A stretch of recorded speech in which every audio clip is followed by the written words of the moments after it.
Hello and welcome back to NARC Live on Wednesday the 10th of April 2024. Coming to you live from Norfolk on the east coast of England with Tammy M0TC. Hello. And me, David G70RP. Lovely to be back, isn't it? It is. And say it like you mean it, you know? It is. It is. Let's have a look at what's happening on tonight's show. Are we? Yeah. I hope so. Okay. Press the button. Here we go. And that's the wrong order, but don't worry about it. Don't worry about it. We look at club pictures and news from the last month since we were last with you. We meet Sullivan KZ2I, who tells us how to work the best DX. And we find out what on earth this is. And I'm chuckling because we've had more entries on this than any time before. But if you do want to enter, we can't stop you on Facebook or BATC, but we don't need entries. In fact, we've had to go to another piece of paper for it. But anyway, so thanks for that. That's coming up. But first, club news. And firstly, to tell you, I'm sure most of you know that it was our annual general meeting last Wednesday. Delighted to see so many people there. We had over 50 people come, which is really good for an AGM, given that normally on Wednesday, we get sort of typically 30 odd people. So it was really nice to see everybody. The minutes are being prepared now, and they'll be, of course, published on our website fairly soon, but there's a lot of work to that, as I'm sure you'll appreciate. But if you weren't able to make it, and you are a NARC member, then we have recorded it, but we've put it on what's called an unlisted link, which means that you can't just find it on YouTube, because we feel an AGM is something that's just really for members. But if you're a member and you would like to see the recording, it's perfectly fine. Just drop me an email to the usual address, radio@dcpmicro.com, and Tammy, I can see on my left here, is just quickly getting the caption up. radio@dcpmicro.com. Just give us your name and your call sign, and as long as you're a NARC member, I'll be very happy to send you the link to be able to watch the AGM from last Wednesday. But a very successful night. Thank you.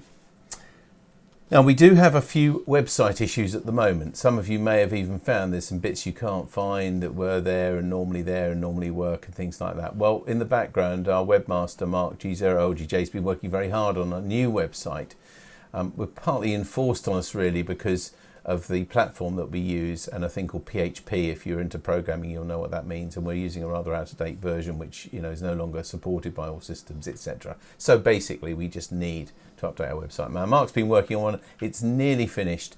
But all I'm telling you here is really, if you go to our website, which is at norfolkamateurradio.org, and find there's something not there that usually is there, or something's changed or whatever, if you could just be patient. We'd normally ask you to report it to us, but I think for the next week or so, if you can just bear with us, because all those features and more, of course, will come back with a nice, bright and shiny website fairly soon. Now, next Wednesday, I know I always talk about what's happening in the club in the following week generally, but it's quite an important night for us as well, because as well as the AGM last week, we've got a whole new committee elected, and we want to hear particularly on this night from you, the members, what you want from your club.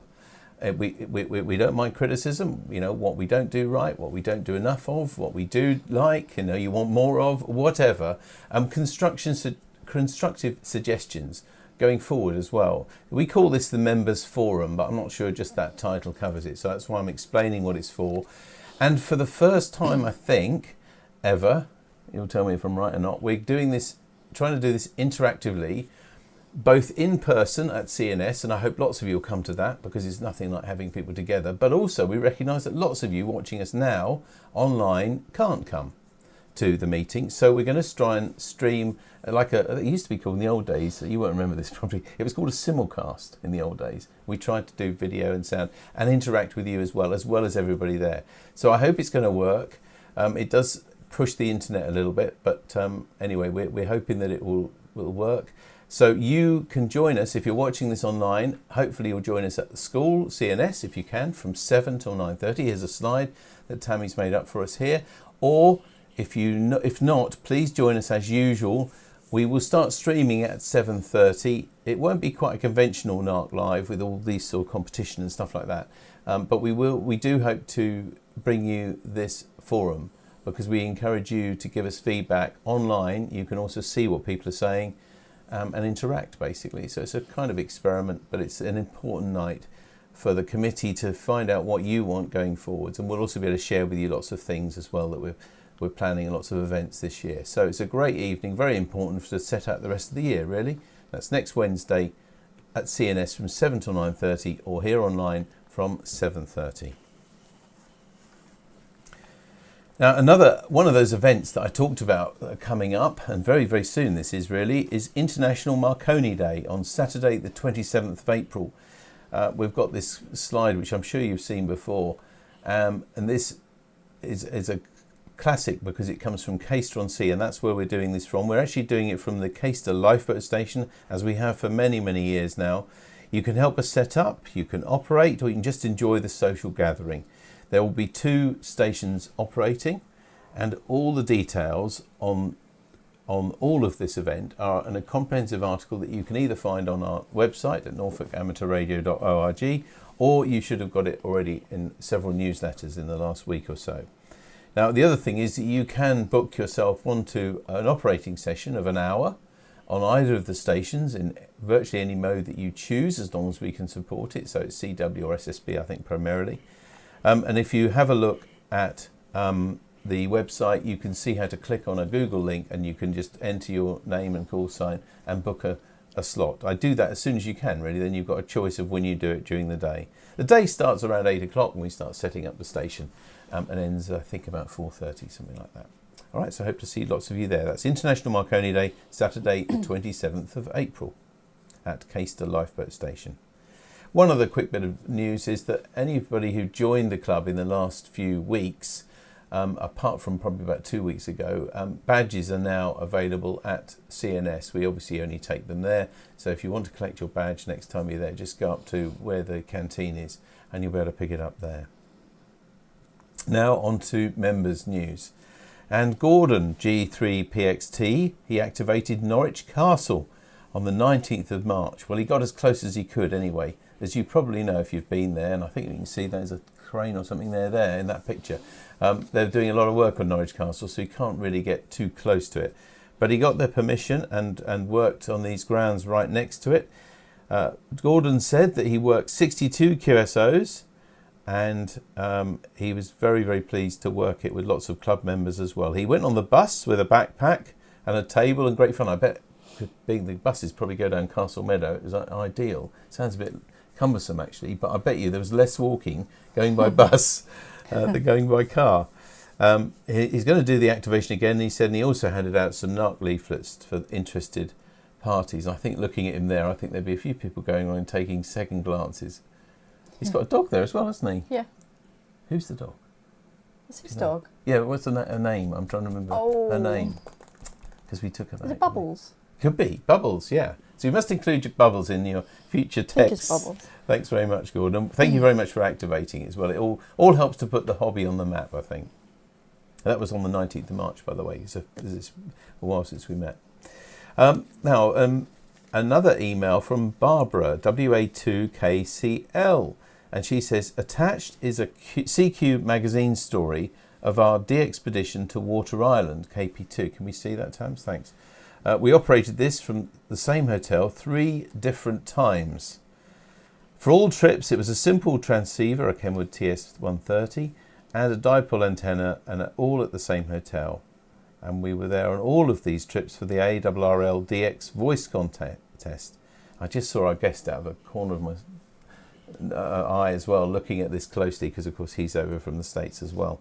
Anyway, thank you very much for sharing this to us. He says, Barbara also says, I've also represented Partners of the Americas to Dominica 3 times and represented volunteers in technical assistance to Jamaica. I also spent a week on Shed, I think it is, without Herbie, her husband, but I talked to him each day, thanks to the late K2JMY Ted. Thank you very much for sharing that with us, Barbara. I hope I got that pronunciation right. I looked at it, and I couldn't find anything online to either help me pronounce it either. And finally, a picture from Paul, M1AFQ, who says he's been resetting up his shack, and it seems to work a lot better that way. There's some impressive radios there, aren't there? Lots to do. And see, thank you very much, Paul, for sharing that. It almost brought me back to those days. Do you remember when we did? Who works from a shack like this? Yeah, right. We did about 80 of those, I think, something like that. Anyway, Thanks very much for sharing that with us, Paul. If you've got any news or anything, please do share it. Oh, yeah. Gordon's dog is called Bumble. Bumble. Not okay. Bubble. Bumble. Right. Sorry about that, Gordon. Yeah, Steve has just put that onto Facebook. So the Gordon's dog is Bumble. There we go.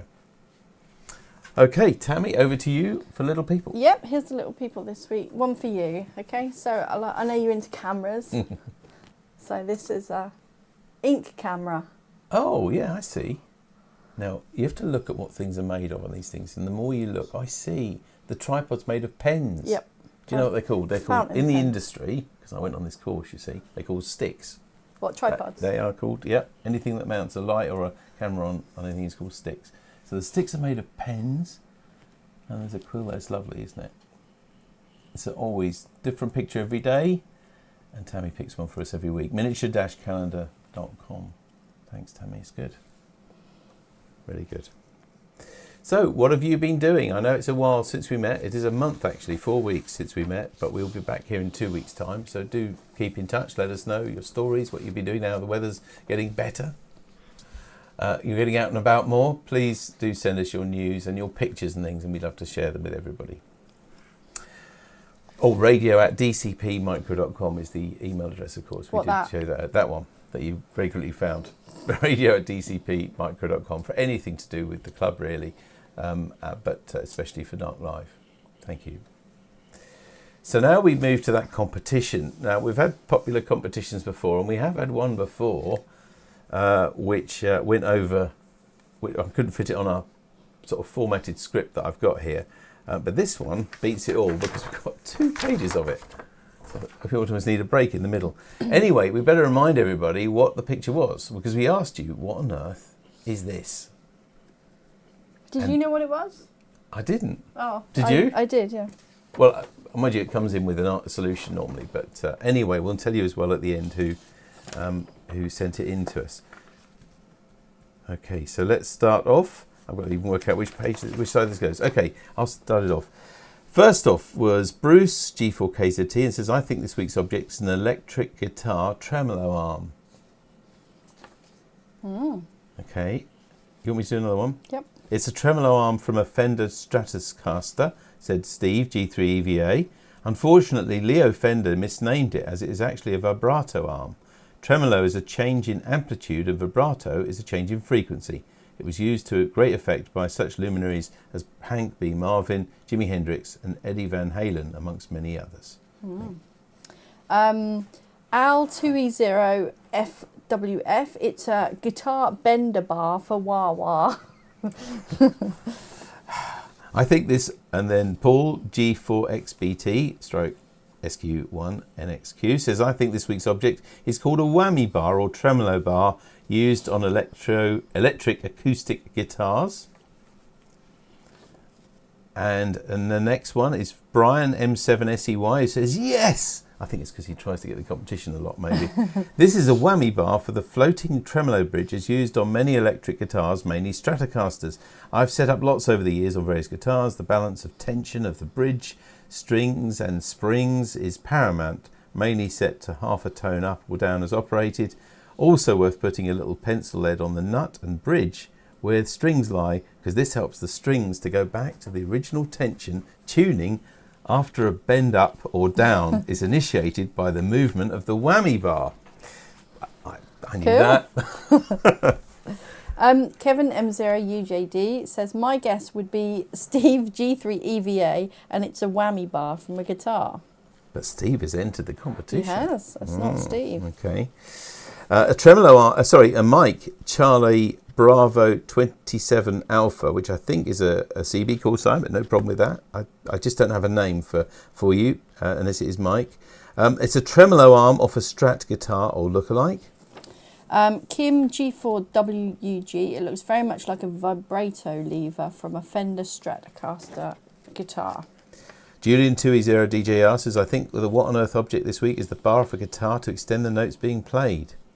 Nev M0NFY, the object, a bent metal rod with plastic cover on one end and a screw thread through it on t'other, reminds me of a car steering column traffic indicator, push up for right and down for left. Yeah, actually. I can see that. Do you know what? I think I'd have ended something like that. Not that you're not wrong. We don't know yet, do we? Well, The Daniel M7 GDR says the current item, in my opinion, is a Fender-style tremolo arm, also called a whammy bar, which allows an electric guitar player to quickly change the tension of the strings on their guitar to create a variety of pitch change effects. John M0MTW. Hi, it looks very much like a guitar tremolo arm, or sometimes called a whammy bar. Nick G4IMO says it's a player of a Fender Strat electric guitar. The mystery object is an electric guitar tremolo arm. Jeff G7PLF. I think the picture is a guitar whammy bar. M7KKO says that is 100% a tremolo arm or whammy bar for an electric guitar. In fact, a Fender Stratocaster, or one of its many copies, he says. Steve W4SLT or GAOCT says it's a whammy bar for an electric guitar.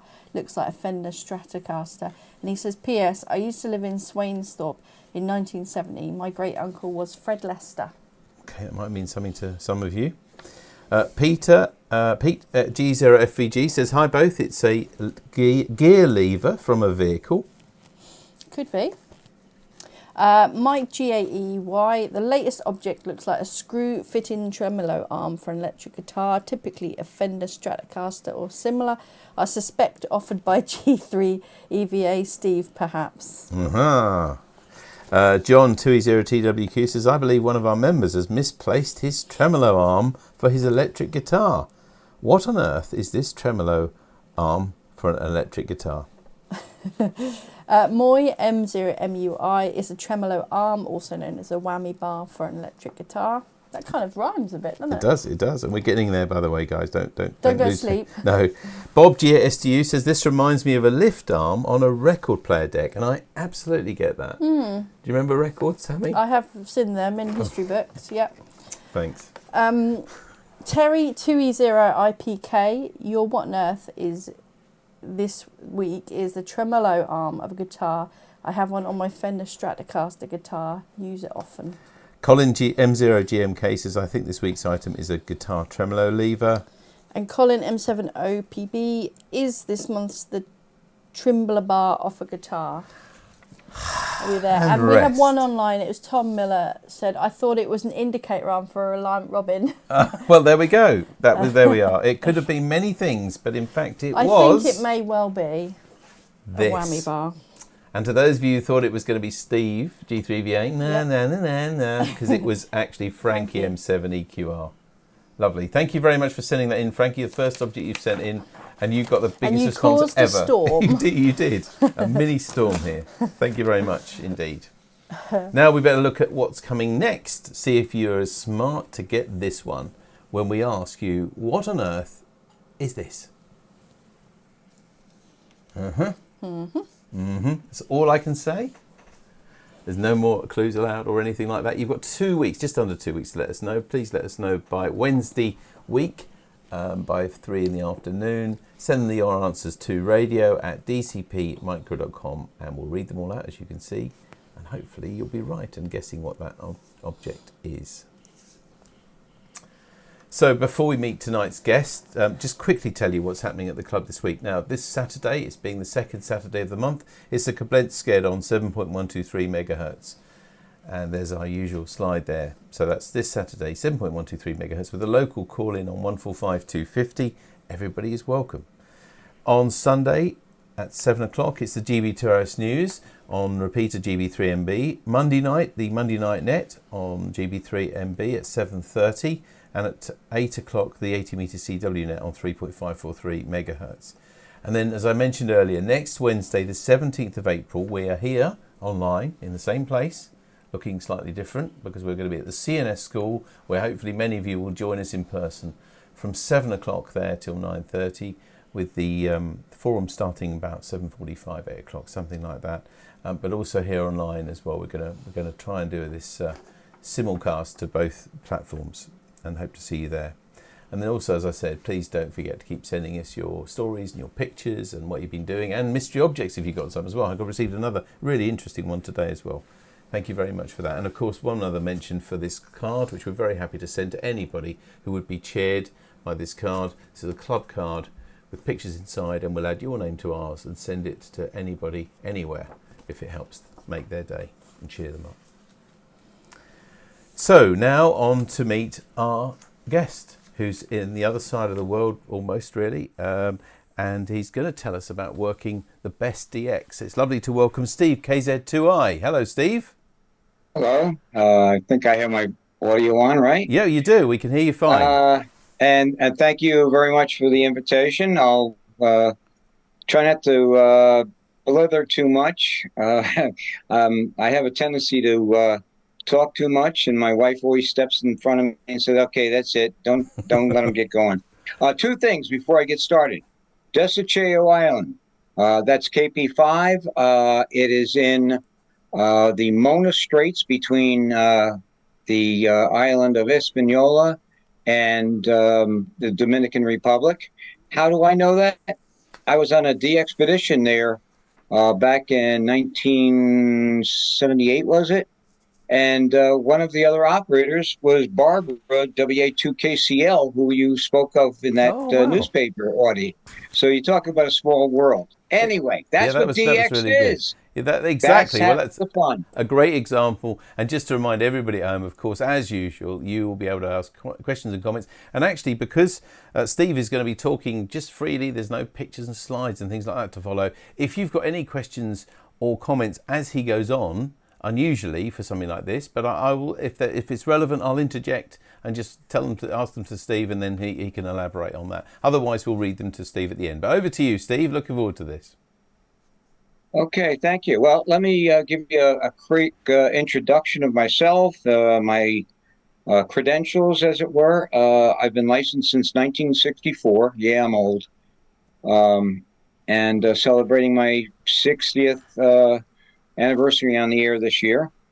I have gone through all the various licenses. I'm currently the vice president of the South Jersey DX Association. I'm a member of the board of directors of the International DX Association. I'm a member of the Carolina DX Association. And then the Old Barney Amateur Radio Club, which is our general purpose club in the area here, and Frankfurt Radio Club, which is a contest club. I currently hold the #1 DXCC standing. It means I have all the countries on the DXCC list. I have 5-band worked all zones. I'm missing 2 on 80 meters. I'm missing 2 Asian zones for all of them. I have 10-band DXCC. That's all the bands 160 through 6 meters. And then something recent that I just started about 6 years ago is VUCC, which is the VHF version of DXCC for working grids around the world. And I have 780 grids there. And it's about it. I've been on the air a long time. I started out as 14 years old. Running 60 watts to a 40-meter dipole that was about 25 feet in the air, run between 2 trees. My dad got licensed slightly before I did, so he had the station all set up for me by the time I got licensed, so I thought that was kind of clever on my part. And with that, it was a novice license, was only good for 1 year. It was non-renewable in those days.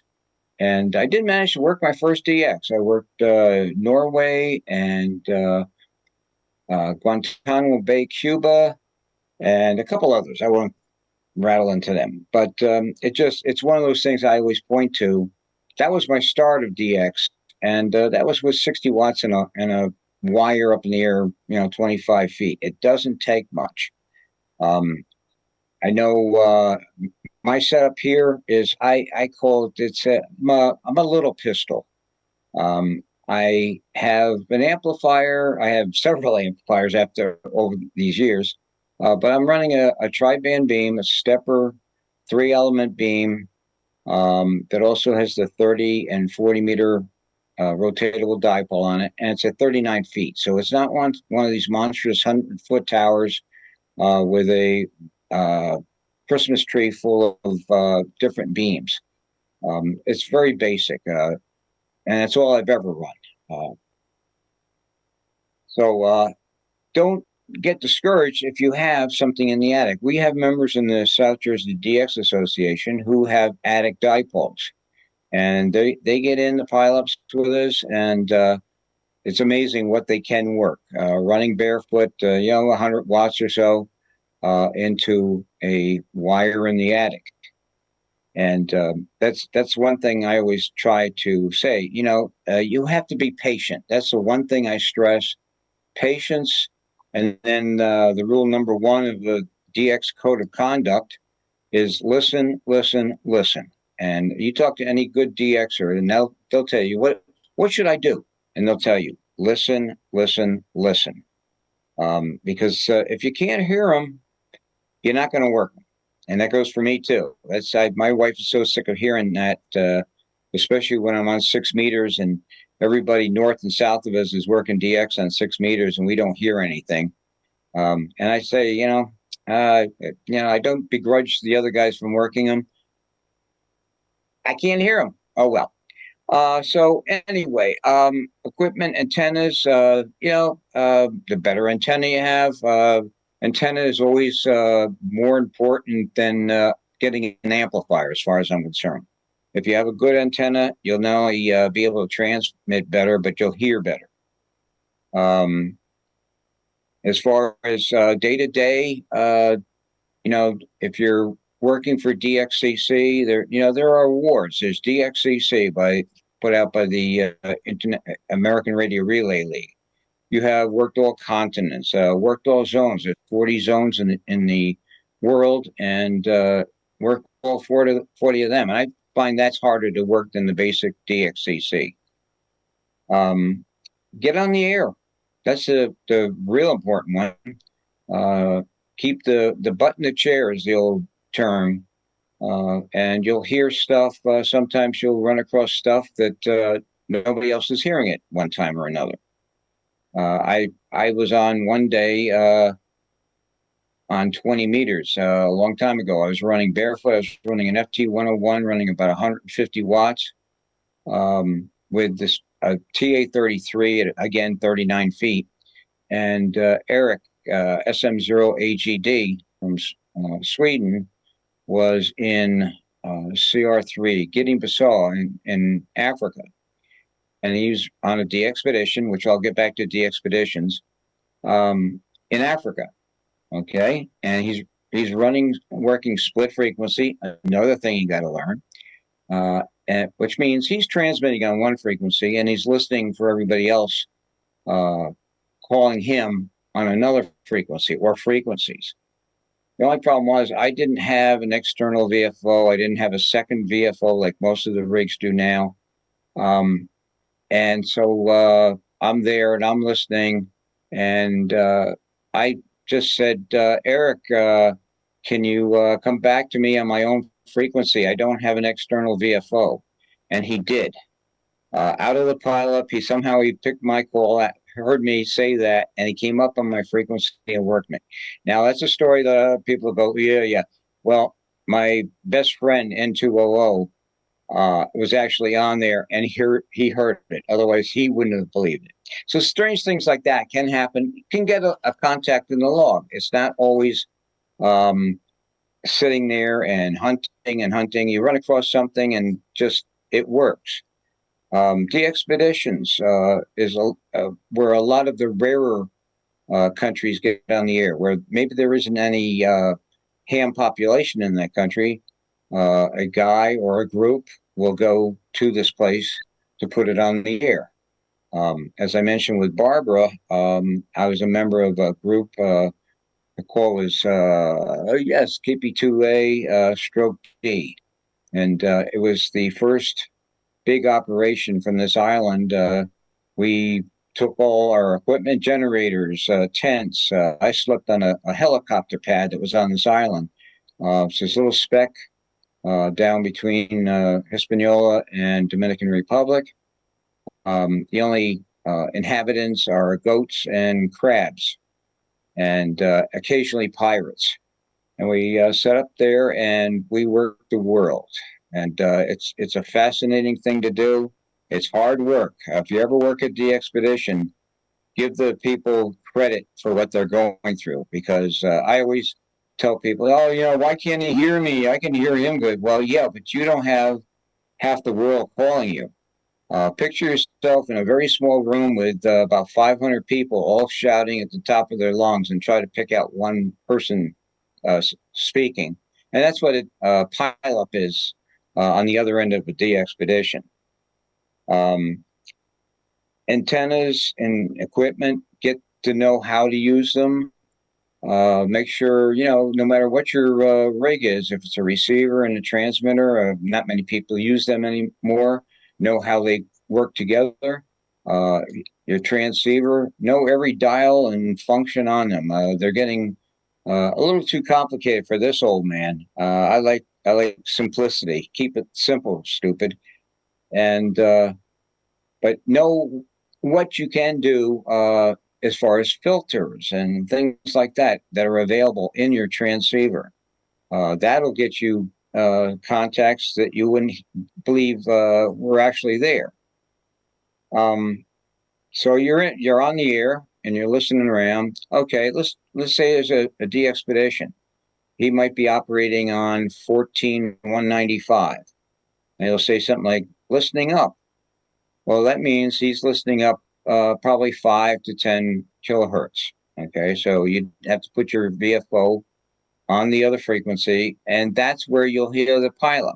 If you hear a rare station and there's nobody coming back to him on his frequency, don't call him on his frequency. He's not going to hear you. The other people that are listening up will let you know that you're on the wrong frequency, shouting up, up, up. That's what that means. And then you transmit, he'll transmit, and hopefully you'll get that contact. There's nothing easy about working at especially a rare de-expedition. It just takes perseverance. And back to what I first said, patience. If you don't get it on the first day, de-expeditions usually run for about a week or so. If you don't get them on the first day, don't kill yourself trying. Try down towards the end of the operation when everybody else has worked them. The contact made on the last hour of the last day counts just as much as that first day. Record keeping and logs. I don't know what the standards are in the UK. Originally, when I was licensed, it was required by the Federal Communications Commission that you kept the log, not only of every contact, but every transmission you made. So if you called the CQ and did get an answer, it had to be in that logbook. Those were paper logs. I have every paper log here since 1964 that I used. I eventually put them all on Logbook of the World, digitalized them all, and also put them into a digital log that I use from now on. And I have about 175,000 contacts out there now, I think. Most of them are recent, and there was I think there was 75,000 contacts that I typed in from reading my paper logs just to get them all digitalized. Logging, okay, keep a good log. Keep it in standard format. Make sure you're using Zulu, GMT, UTC, whatever you want to call it. Don't put your local time. In your case, it's probably pretty close, but we're about 4 or 5 hours here, depending on daylight savings. And I was having a problem with some people that were sending me QSLs, and I had to figure out where in the log it was. So make sure when you go to send your QSL, verify that contact. Make sure you got the correct UTC, the correct UTC date also, and the correct mode, correct band, all that in the QSL. Make it easier. QSL between one person and another, it's pretty straightforward. You put a card in there and you send it to the other guy. Now, in my case, if it's a foreign station, I have now started requiring that you throw a couple dollars in there to cover the postage. As all retirees don't have the spending cash we used to. There's also QSL bureaus, which for the longest time, that was the cheapest and easiest way, the longest taking in time as far as getting a card. But a QSL bureau is where you store up all your QSLs they're sending out to a certain country. You put them in all in the same envelope, send it to the country's QSL bureau, and they distribute it. RSGB does that, and they do it very well. Other countries are having problems, and there's not much you can do about it. The price of QSLing has gone up drastically. One advantage, one thing nowadays is most of the major DX stations, most of the, all of, I won't say most of, all of the DX expeditions all have a QSL manager. So you can send your card to him, and they are very reliable. M0OXO is one of my favorite QSL managers. My buddy N2OO is also a big one here in the States. And, you know, just make sure that when you send a card to a manager to include return postage. In our case, it's, you know, $1 or $2 again. Now, the one thing that is helping out QSL managers is OQRS. You might hear somebody say, oh, go on OQRS. That stands for Online QSL Report System. Okay. And the biggest OQRS system is on clublog.org, clublog.org. And a lot of the expeditions will put their log there with a connection to an OQRS. And through the OQRS system, you can get your QSL without having to send and spend the expenditure of getting an envelope and your postage to the QSL manager and the postage back. Usually it's between $4 and $5. And in my case, that's usually cheaper than what it would cost if I sent it direct. So that's one easy way of getting a QSL manager, a QSL card from a lot of these DX expeditions. The modes you operate.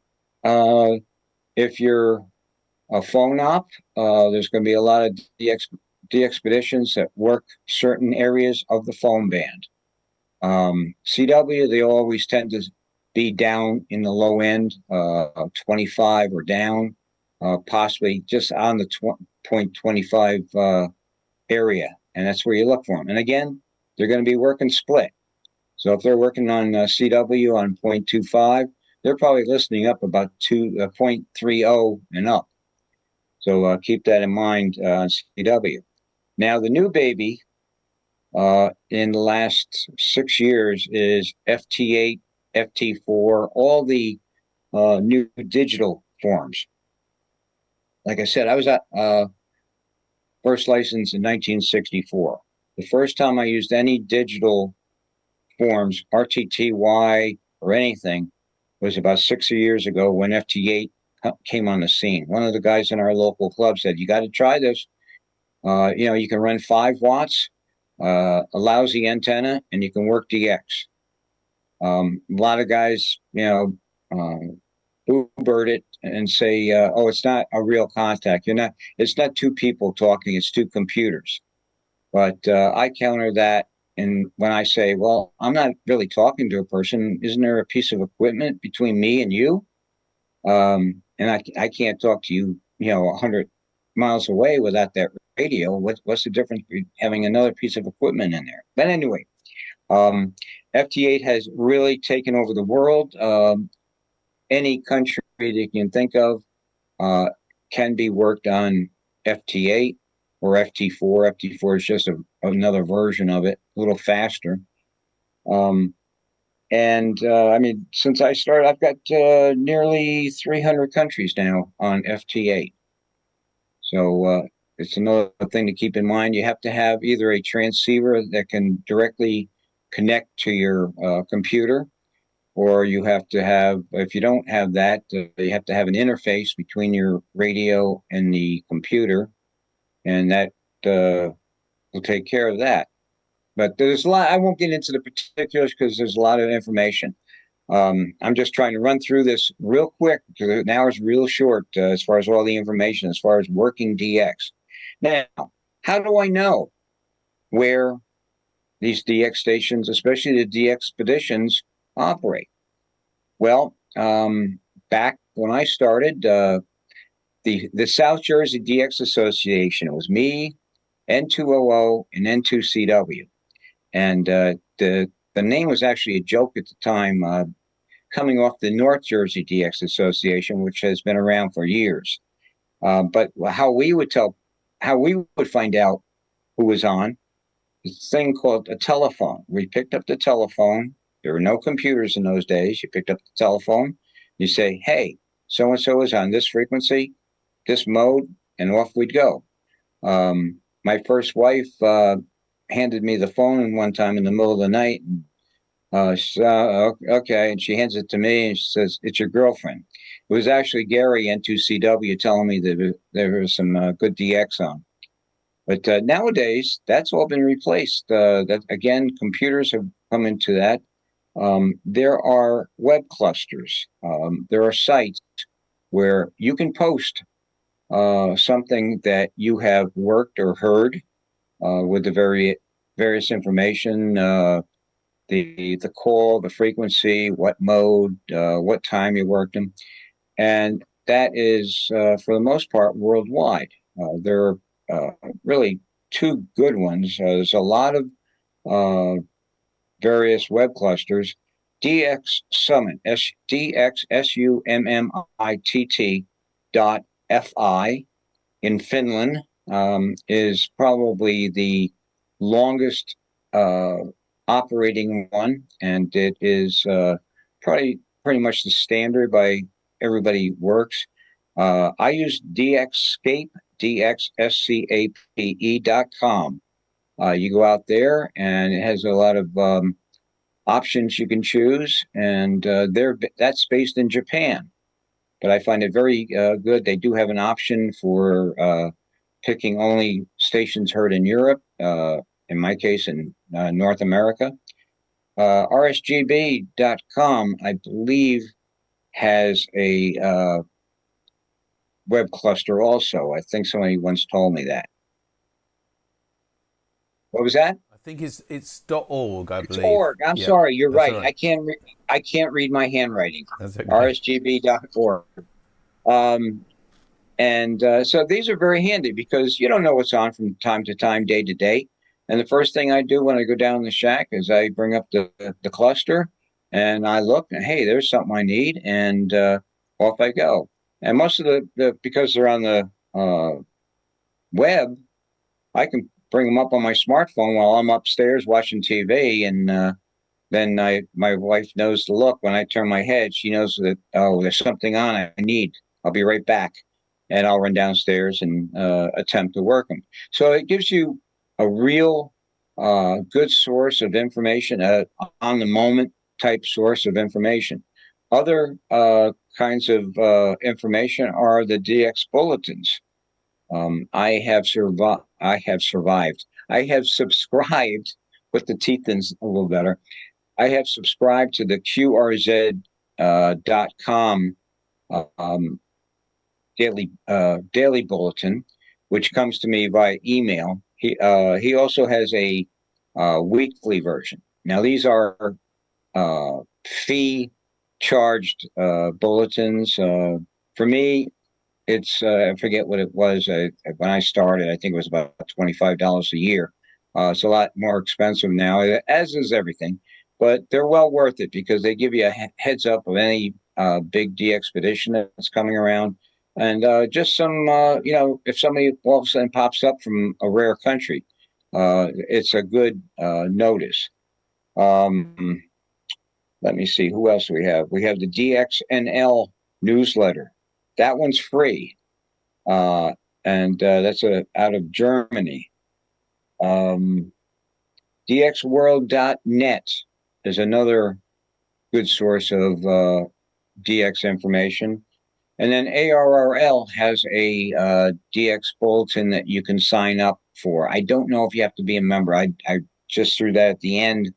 I meant to look it up. But there's all these DX bulletins and DX web clusters. Look them up on the internet, and you'll find they're very easy to use. Even I can figure them out, and that'll give you a lot of information about who's on, where they are, and that sort of stuff. Steve, can I just interrupt just a moment? Because we've had somebody Sure. bring up a term which you used earlier on, and I don't think it's something that we regularly, all of us, use in the UK, and that is barefoot. Can you just explain what you mean in the context of amateur radio? Yeah. Okay. See, now, up until recently, in the UK and Ireland and a couple other countries that I'm aware of, I think he basically always ran barefoot, meaning without an amplifier. And you know, I have a FTDX10 that puts out 100 watts, and that can do the job, believe me.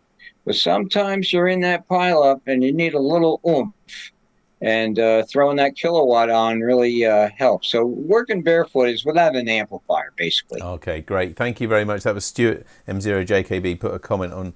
Was watching, and I said I'd bring you some of these questions as we went along. Thanks very much, Steve. Back to you. Do you want to take a break here now to see if there's anything there's that no I question. haven't ran? That's the only comment or question that came up. I think everybody's intent in listening to you, really. So you don't need to. Okay. I think just carry on. Probably. I'm sorry to have just stopped your stride, but I thought he mentioned that it had been said 3 times. So I thought we'd better find out what that meant. I didn't know what that would have meant either. So maybe okay. Well, I didn't realize. Hey, I'm really important. Some information. Have fun. You know. I hear some of these guys. They get in a pileup trying to work a rear, and they absolutely lose their minds. It's a hobby. Okay. There have been times when I get aggravated and I get upset and, oh, I can't work this guy, or why is this guy operating this way? There's a switch on the radio. You turn it off and you come back later after things have cooled off, after you've cooled off, and especially with the DXpedition, it can get kind of tense at times because everybody wants it and they want it now. So patience, keep you cool.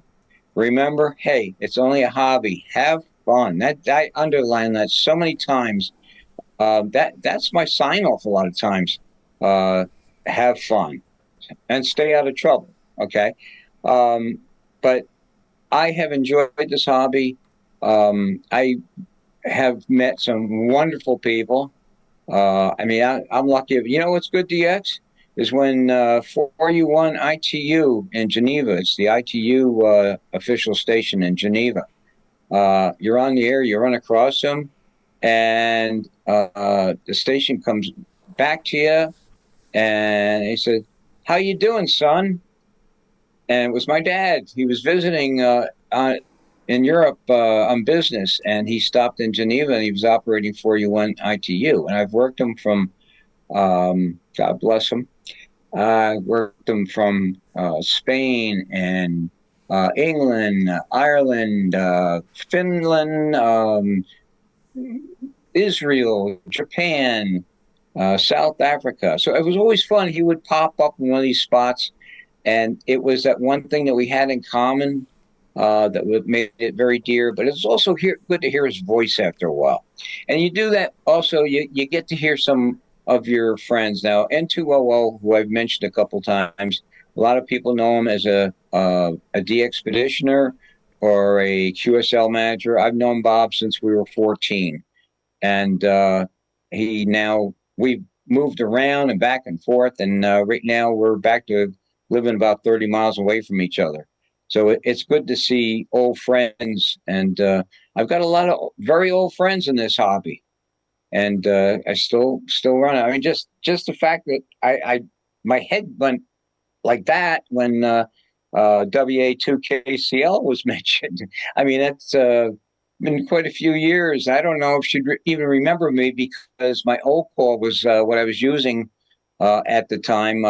So if you ever talk to Barbara, just tell her that WB2VFT, very fast talker, from Desiceo, was saying hello. Anyway, I would love any comments, questions, any, any, how do I get started? Which way should I point my antenna? Is a vertical good for DX? How about a dipole? Things like that. Ask questions. Okay. Well, you've said it better than me, so please at home, if you've got questions or queries about that. I noted down that you were first licensed in 1964, Steve. So if you don't mind me asking that delicate question that I think men can ask other men sometimes, what age were you when you started? I was 14. 1964, I was 14. I'm 74 now. So I'm celebrating 60 years on the air. No, and that was all except for about 4 months where it got a little tight, a little tense when I was going through a divorce. But I was still allowed to come over to the house to operate. How's that? Well, it sounds like that was as amicable as it could be. That's good. So I mean, I've made a few notes of some things you've mentioned, because you just mentioned, and I don't know whether it was with a smile, so I don't know if you meant it literally, when you said that on one of the islands you worked on, maybe it was the one with Barbara, that there were, apart from all these other animals and things, there were pirates. So can you elaborate on that? Oh, yeah. We had warning. People say, oh, yeah, there's nothing hard about going to the expedition, especially one down in the Caribbean. It's this little island that is managed by the Fish and Wildlife people of the United States. So it's under a separate administration. So by the DXCC rules, it counts as a separate entity or country. And we were forewarned that there were pirates in the area. So we had to keep an eye on. We came by, what was it, a 48-foot boat that belonged to one of the guys. And he stayed on board all night just to keep tabs on the boat. At one point during the week, some Haitians came in a little motorized skiff, and we couldn't understand what they were saying. And I know they didn't understand what we were doing, but basically they wanted to know if there was any work they could do for us. So we had an agreement with the wildlife people that we had anything we brought onto the island had to go with us. So any garbage or anything else had to go back on our boat. Well, these guys, they hustled around and they picked up all the debris. They loaded it on their boat and off they went with it. And all they wanted was the debris. So what they're doing with it, I imagine some salvageable food or cans and stuff like that. But it was the pirates that really caught our attention. And we did have one of our members packing hardware, if you know that American term.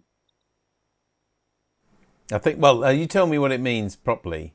Obviously, it's not literally. He was carrying a sidearm. Let's put it. Oh, I see. Okay. Right. No, that isn't what I guessed. Okay. All right.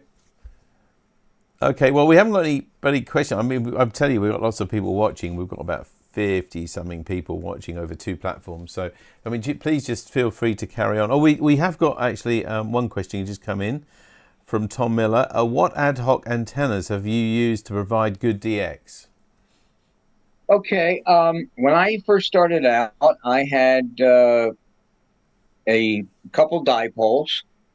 Then I got myself a tower and I put up a 3-element tri-band that's 10, 15, and 20 meters beam up. It was about 39 feet.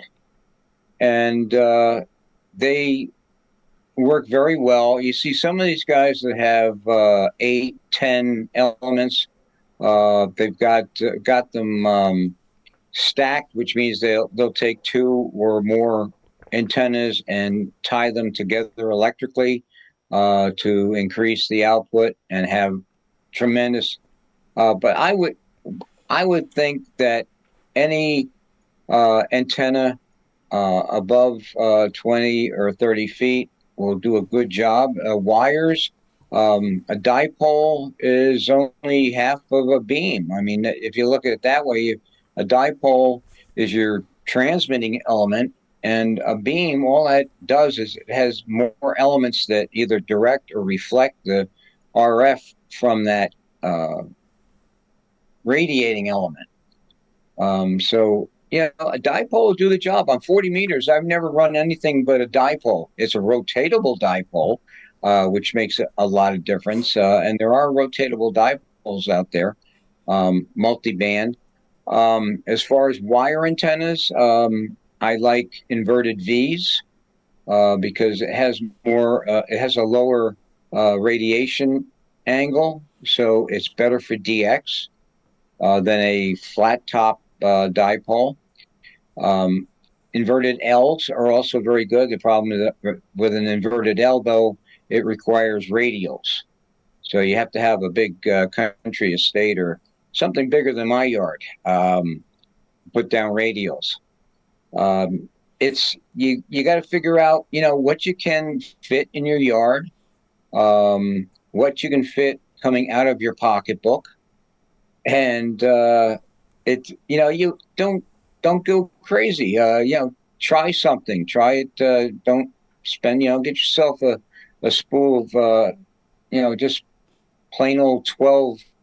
I don't know how they measure wire in the UK, but just size 12 wire, and get yourself some good coax. Good coax will make a big difference. Get some good 8 ohm RG8 or something like that, and put a dipole up or put an inverted V. An inverted V, you put it up the center in the tree, and then it comes just like it says. It comes down almost to the ground, and that's a relatively good DX antenna. Yeah, okay, thank you, Steve. Got another couple of comments and questions for you and suggestions. Victor G3JMB says, old fishing rods make good wire wound verticals. Have you used those? I've heard of them. He's probably talking about sea casting rods, a big long fiberglass, right? Yeah, I should think fiberglass, yes. or maybe those telescopic fiberglass ones that you see sometimes. Yeah. That they work fine. Of course, I'm old enough. I could tell you about beer can verticals. That was one thing in my youth back in the 60s and 70s, and people would actually use them. They'd solder together beer cans back when beer cans were good metal, and make an antenna out of it. But if you can get some sort of a tuning mechanism on it, you can load up anything. One Christmas, I used Christmas lights, a string of Christmas lights, and I was working all over the area. Not big DX, but working my friends, and they said, "Oh, you're not as loud tonight." And I said, "Well, I'm only running a 12-foot string of Christmas lights for the antenna, and most of it is a dummy load." So I think we're all dying to know if they lit up or not. What was that? We're all dying to know if the Christmas lights lit when you were transmitting. Oh, yes, they did. Of course they did. Of course they did. And that was one thing that I was worried about, because I was afraid I was going to blow them. I was only running 15 watts when I was doing that. So the power was low enough that it wasn't going to blow out the light bulbs and break the circuit. I was going to say, I think nowadays with most Christmas lights being LED, where only their nominal voltage is only 2 volts instead of 12 or 24 or whatever, that probably wouldn't be a great idea, I think. Oh, yeah. Let's have a look now. We've got a question from Andy G0OPR over on BATC. Is there a DX most wanted list? And if so, what's currently top of the list? Yes, there is. Okay, it's a very good question. On the DXCC list, that's the one for from the ARRL, there are 340 entities currently.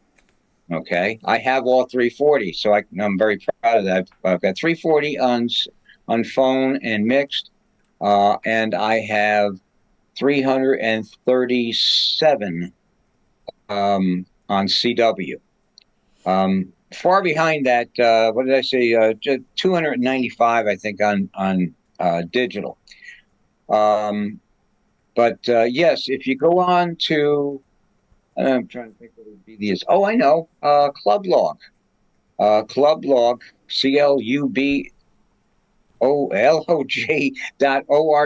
clublog.org.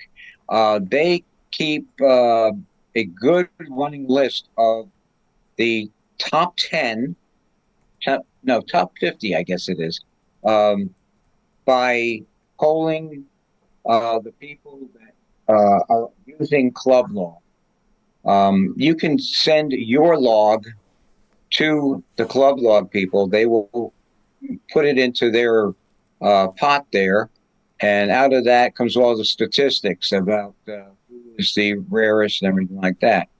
Currently, like I said, I need 3 on CW. One is Scarborough Reef out in the China Sea, which is very much a territory that I would not want to be in. It's the Chinese and the Filipinos and the Taiwan and a whole bunch of countries are all claiming that area. Another one is P5, the Democratic People's Republic of Korea. That's number 1, I believe, on the want list, on the most wanted list. And then the other one I need is ZS8, which is Prince Edward and Marion Islands down in the Atlantic. And that's I think it's a South African territory. And normally they have somebody working there. They have a group of some electronic experts or something down that area. And occasionally there will be a ham in the crew, but they seem to be non-CW operators. Mostly phone, so that's one I'm missing. But yeah, on clublog.org, you can get the list of the most wanted. And there's one coming up real soon, Glorioso Island, and FT 4G, I think it is, over in the Indian Ocean. It's a French territory, and a lot of these French territories are all military operations and very difficult to get permission to operate from. And that's another thing. It's distances, location, politics, government regulations. All these things enter into getting some of these rare DX countries on the air. And do you think it's got easier now in terms of customs and things like that looking back at your earliest years doing it and going to the expeditions, or is it tougher now? I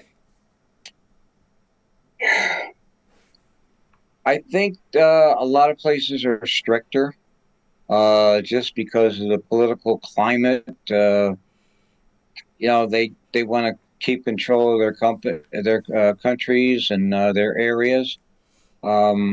As far as some countries are very open. I mean, some of the rare countries in Asia, they love, I hate to put it this way, but they love the American dollar.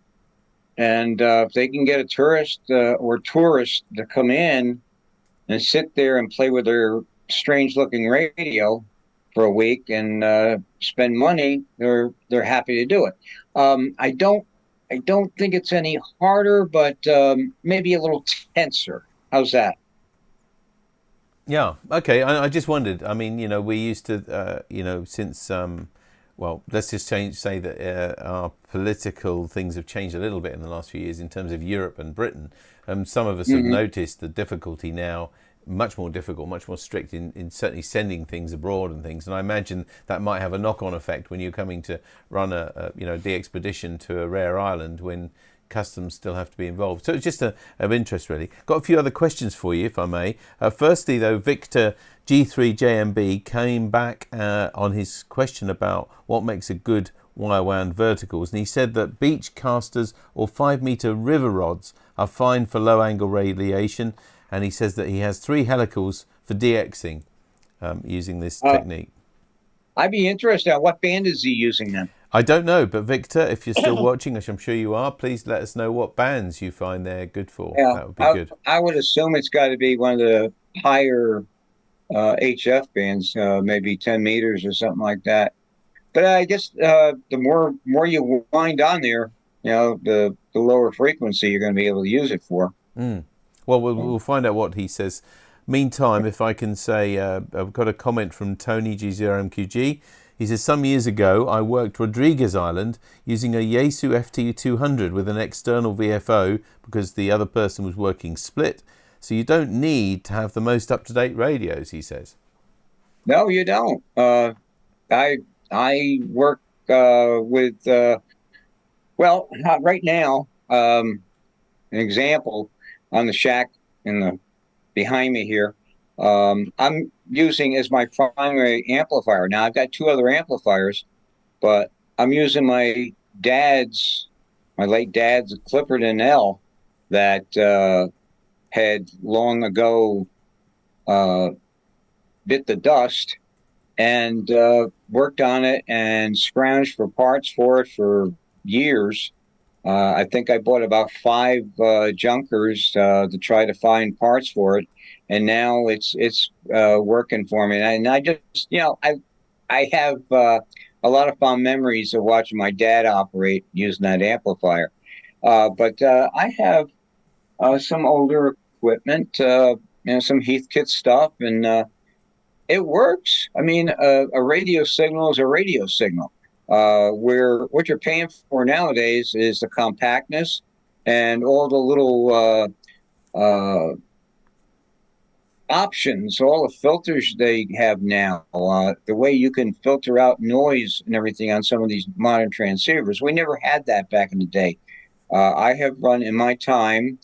I started out my first I had an ICO 723 transmitter, crystal controlled, 60 watts. I had 3 crystals that I could use in that. And with that, I used a Hallicrafter's SX100 receiver. Receivers still receive signals. You might not hear them all, but, they'll still hear it. Then my dad and I graduated to a big old transmitter. I'm trying to think of a Viking Valiant 2, which is as big as the table that's sitting in front of me right now. Then we had our first transceiver, which was a Hallicrafter's SR150. Then the Swan company started, and we had a Swan 350, a Swan 500, a 500CX, and a 700CX. And they were all very good. Every model has something new and interesting in it. That's progress.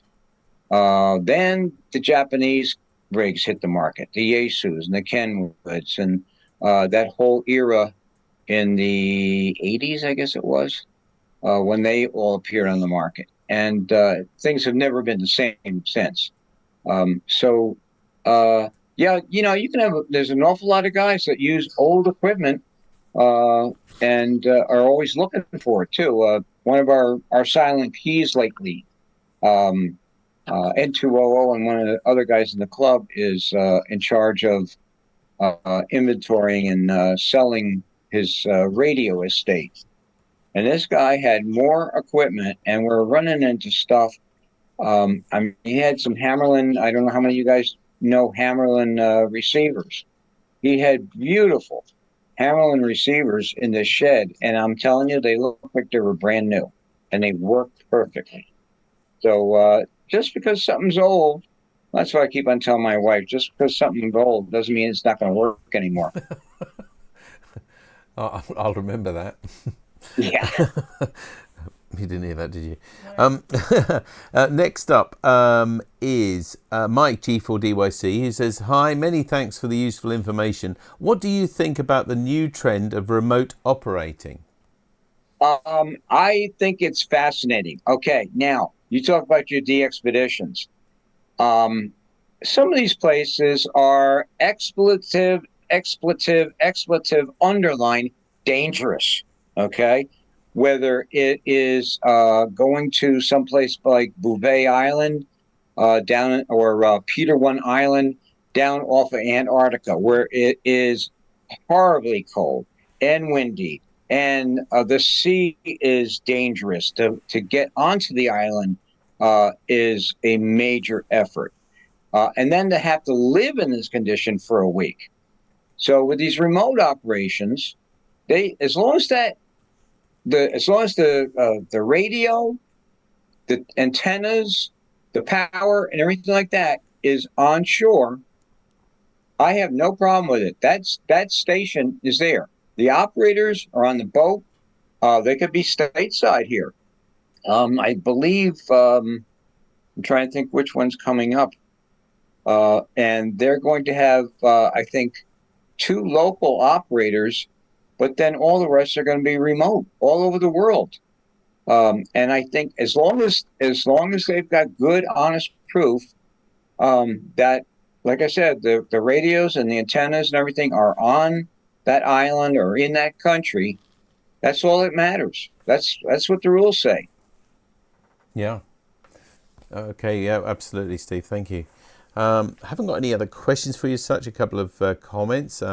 Tony, who mentioned running Rodriguez Island a little while ago, he says that his current radio is a Kenwood TS for 830, and his FT 1000 awaits his turn on his workbench. And Andy G0OPR says, "Thanks, Steve, for a comprehensive reply, and good luck filling those elusive gaps in your records." And I've also had now a reply about those frequencies that Victor ran. So Victor G3JMB says, "A quarter wave verticals helicals for 17 and 20 meters and 30 and 40 meters, plus a 10-meter vertical with many radials in the garden and in a field behind the house for 80 and 40 meters, general ops." So 331 DXCC is what he says. And see, that's exactly what I was, alluding to very early in this. Is, don't look at the guy, and I have quite a few, many friends that have, 400 or 500-foot towers and 17 beams up there in the air and all this equipment. It doesn't have to be that in order to work DX. And that's again, be logical, understand what you have, what your capabilities are and the equipment's capabilities, and go from there. You'd be surprised what you can work. It's not DX as such, but when I was in 1964, when I was a kid, the conditions, of course, conditions is another thing I meant to mention, that they can make a big difference. But it was the top of the solar cycle in that era, and we were taking little citizens band 11-meter walkie-talkies and tuning the coils and bringing it down to 10 meters, and we were running 100 milliwatts, and we were working from here in New Jersey into the Midwest United States. So you're talking probably 1,500 to 2,000 miles with 100 milliwatts.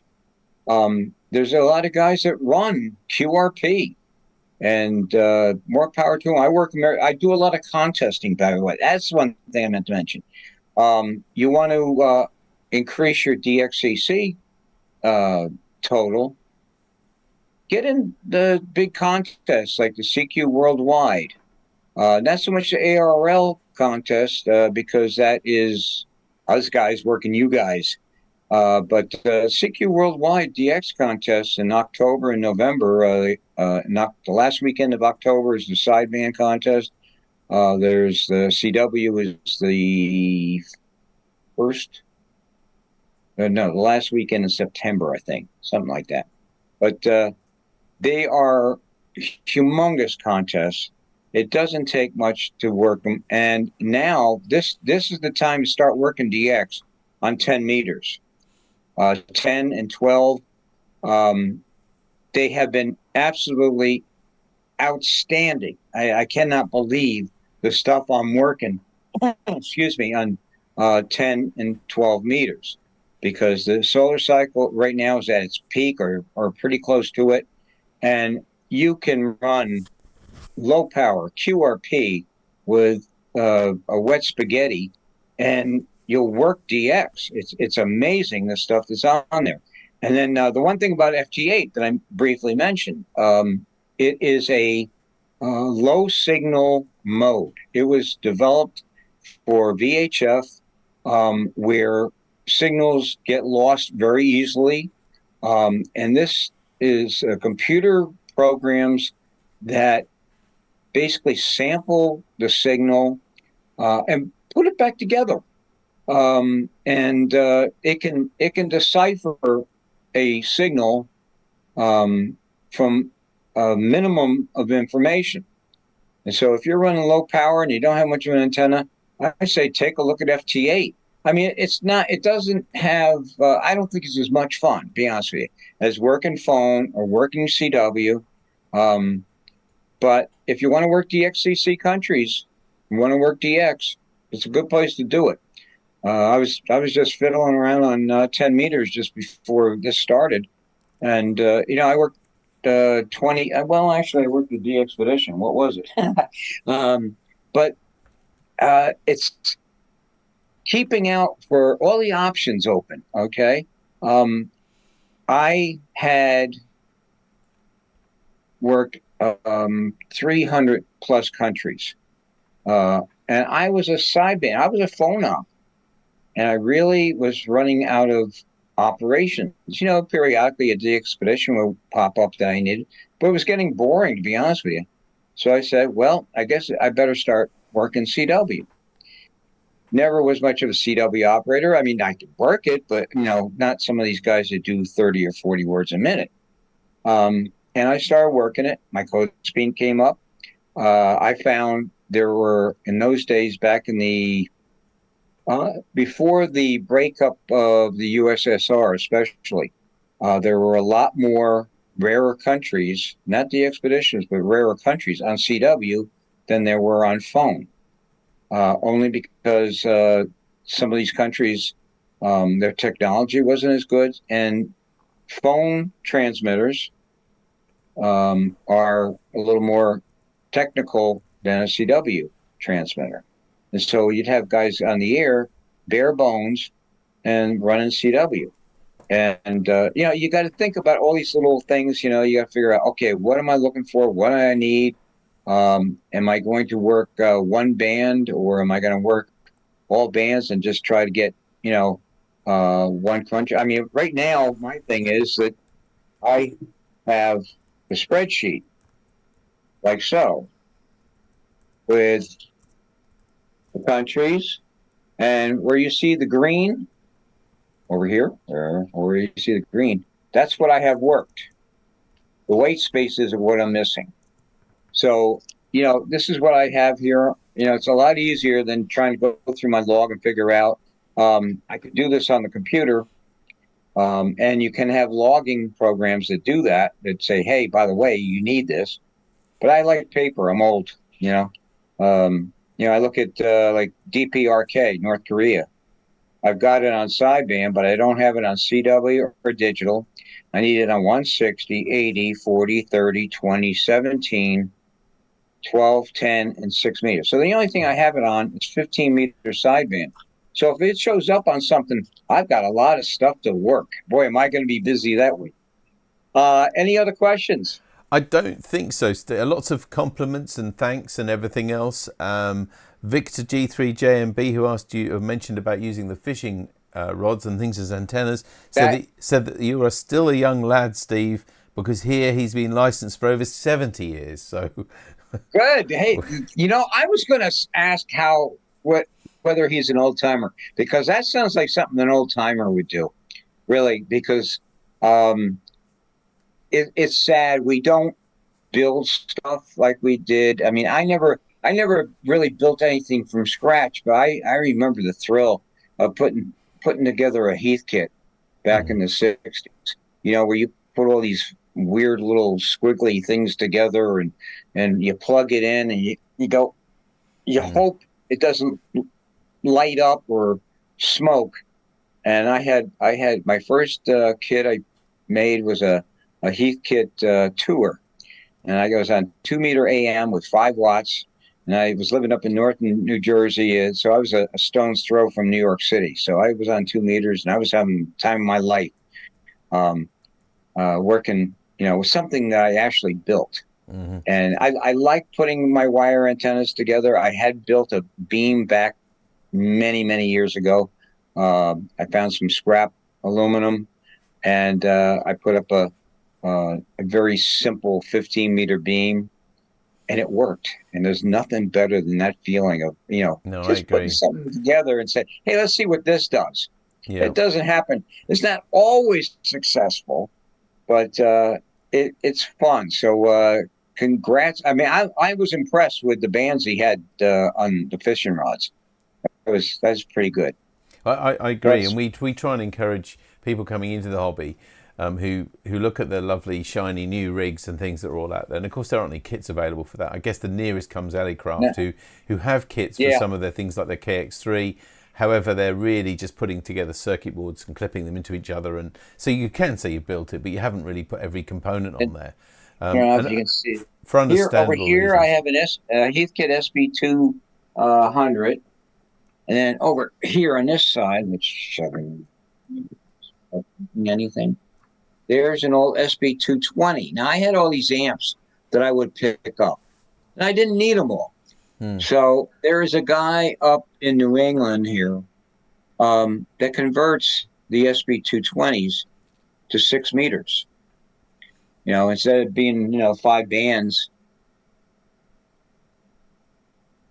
I now have a good solid 700 watts on 6 meters, which was my last band to conquer. I was living down in North Carolina, and some of the members of the Carolina DX Association were VHFers, besides being DXers.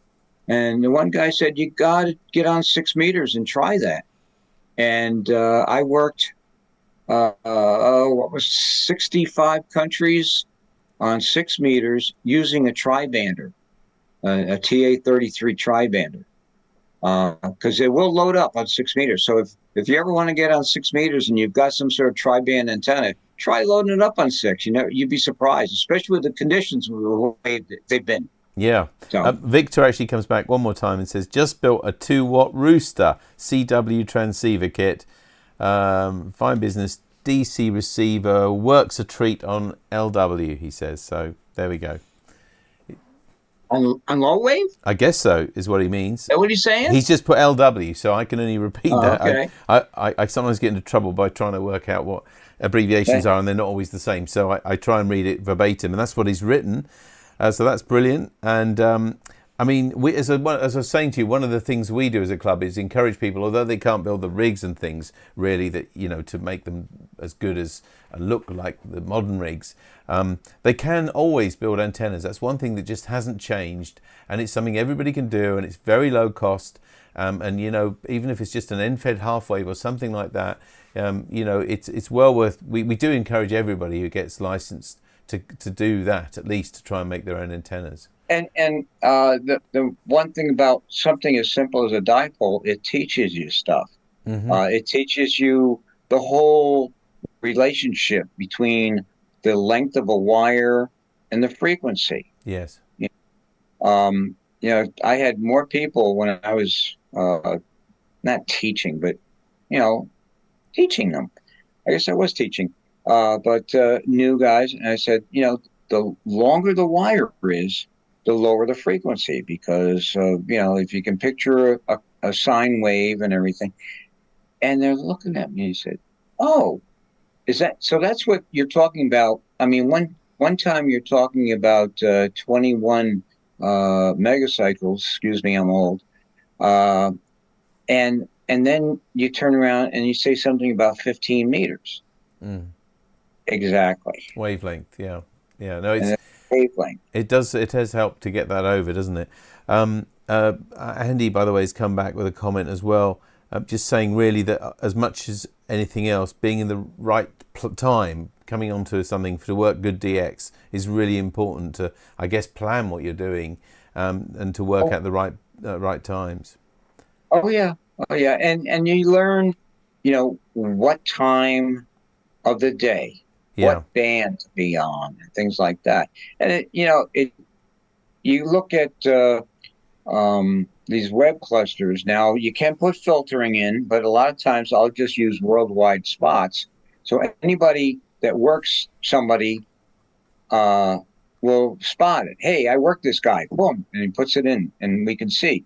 Okay, well, if somebody in the UK works something, it's not necessarily 100% informational to me, except for the fact that I know at least that the guy is on. That rare DX station. He made it there. Stuff like that.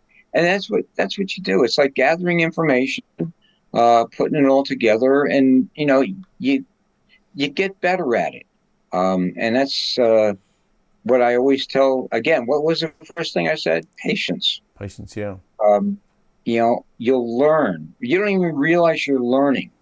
And all of a sudden, you start rambling like me, where I can, ramble on and on. Oh, what I heard today and what band it was on and what time and his QSL manager and he uses OQRS. Oh, LOTW. I didn't even touch on LOTW. Do any of you guys use LOTW? Yeah, Log of the World. Yeah, Okay. I've seen that mentioned in several talks and things as well. By the way, just quickly come back to you on Victor came back and said that LW is long wire, so it was for long wire. Oh, long wire. Okay, that makes more sense than low wave. Jeez, okay.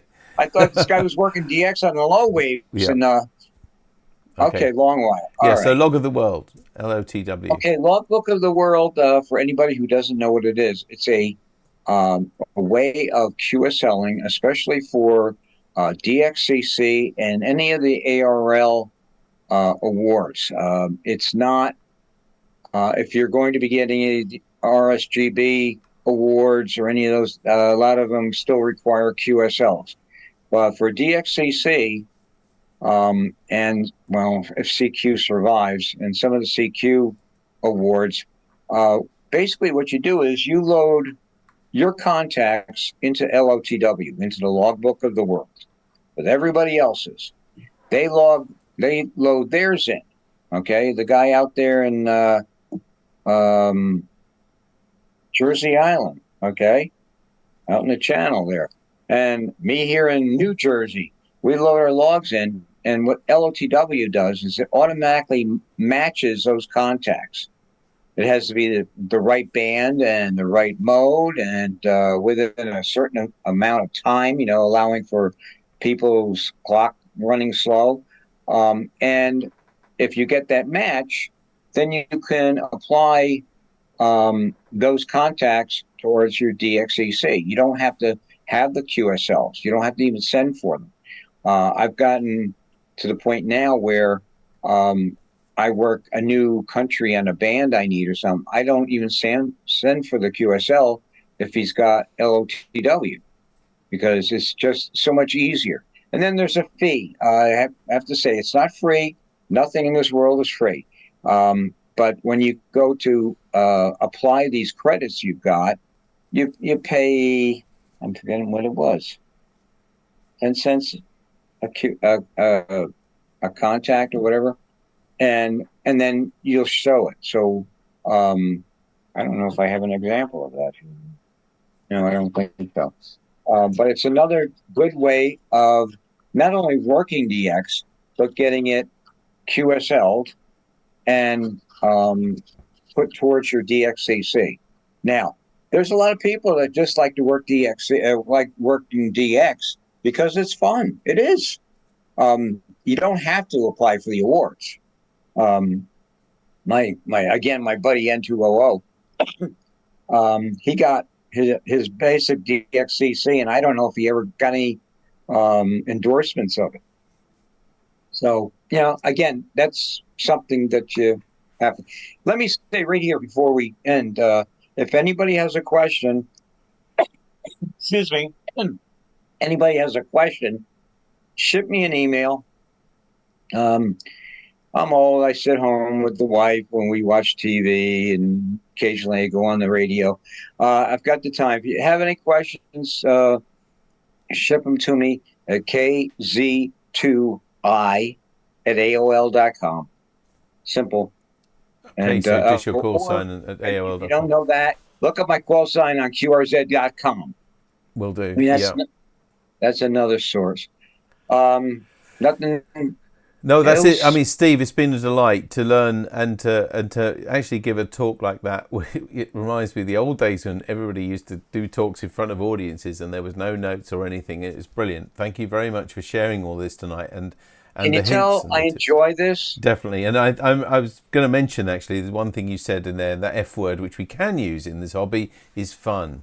And it really, it should be fun because it is a hobby. And we're very fortunate here in Norfolk to have a very strong club, and in fact several strong clubs, and we all have different interests, and we sometimes can't understand why others don't have the same interests. But the one thing we have in common is that we all love radio and we all want to have fun. And I appreciate that's one thing I always mention when I start talking about this, and my wife says, "Don't get them started." When I start talking to a non-ham, and they say, "Well, what do you do?" I said, "Well, it's not just the weird guy sitting down in the basement as portrayed in the media and everything. I have had contacts with kings and presidential candidates, sultans, and very well-placed people, very intelligent people, professors. I mean, my vice principal in high school was a ham, which was very scary. But I've met so many people, garbage men. I'm a computer programmer by trade. And I've learned so much from guys that said, because programmers can code, but as far as how to code in a different language is not always quite the same. And it's fascinating on the air talking to another program. Boy, you talk about strange things. But the people I have met, the friends I have made, and I mean, some of them are 30 and 40 and, 60 years in length, these friendships. And we all have different aspects. Some guys like Moonbound, some guys like DX, some guys do contests, some guys do public service,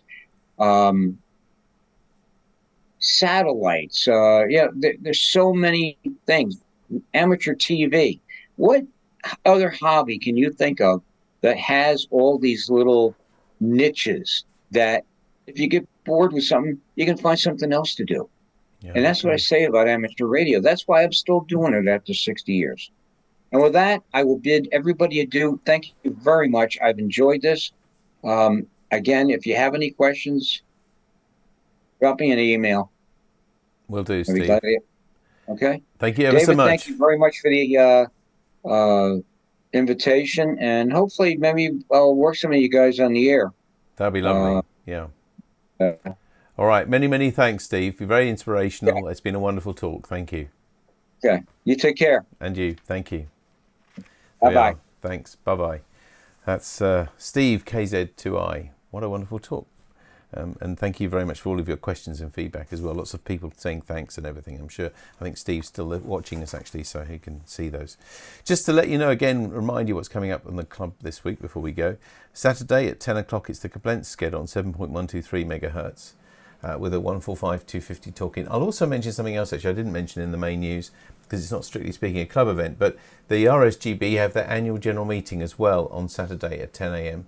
We're doing the technical production of it actually, so it affects us, but it affects all of you as well, whether you're an RSGB member or not. It does give you an idea of what the Society's done all throughout the year. There's a good presidential review, for example, of everything that's been happening. So do have a look at that. You can find out details of that on the RSGB website.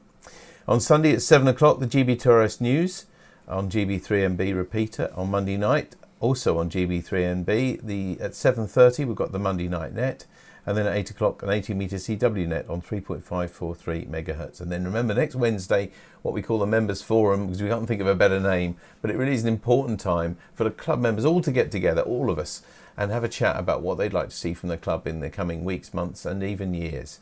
And that's a hybrid event at 2 places. So we're going to be at the school at CNS, and hopefully a lot of you will come to that, where it's open between 7 and 9:30, and also here online from about 7:30 as well. So we look forward to seeing you for that. And don't forget to keep in touch with your news and pictures and stories as well. We love to share that as well. And we'll see you again in 2 weeks for NARC Live. But until then, from Tammy M0TC, Bye-bye. and from me, David G7ERP, take care of yourselves, look after each other. Bye-bye.